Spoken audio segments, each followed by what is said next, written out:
बिस्मिल्लाहिर्रहमानिर्रहीम। मेरा नाम आसिफ ज़ुमान है। मेरा अलीपुर चट्ठा नाल तलक है तो मेरी मोबाइल शॉप है।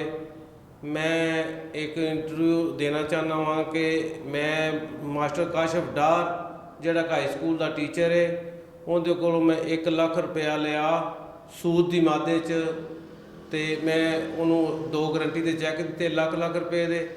तो उस तो बाद उन्होंने सूद देंदा रहा तकरीबन 3 साल। डिवाइसिस मोबाइल और पैसों की मादे तकरीबन 1,80,000 रुपया इन्हों पे कर दिता।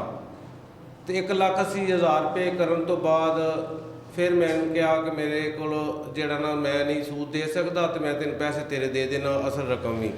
वो असल रकम भी मैं तकरीबन 50,000 एक बारी दिता, 20,000 एक बारी दिता, 30,000 एक बारी दिता, लाख रुपया भी इन मैं वापस कर दिता।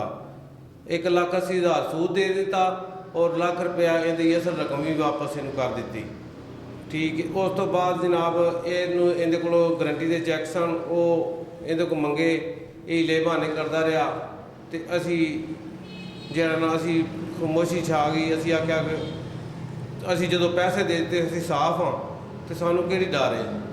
इन्हें इस बंदे ने दोबारा उन्होंने चैकों के उत्ते मेरे ते FIR करा दी जिंदा कि मैनू पता ही नहीं सी है। तो FIR होने तो बाद मैनू अदालत तो इश्तिहारी करार दे दिता।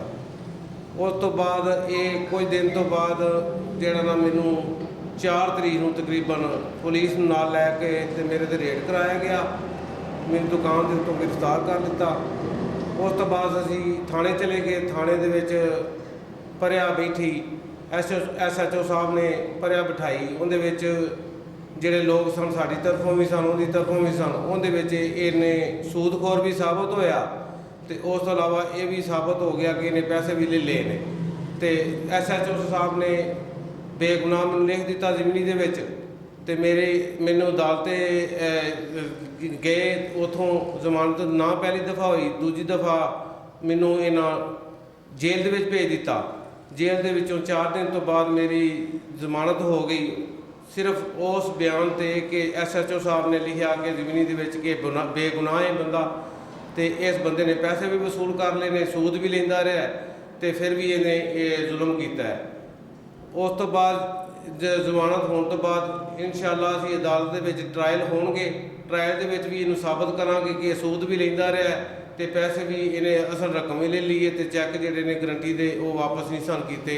इहदे दिल दे विच कोई बेईमानी सी ते उहदे विच असी हर सूरत इनू साबित करांगे इंशाअल्लाह। अल्लाह के फजल नाल तकरीबन 1,80,000 जिहड़ा इन्हें साडा लिया होया है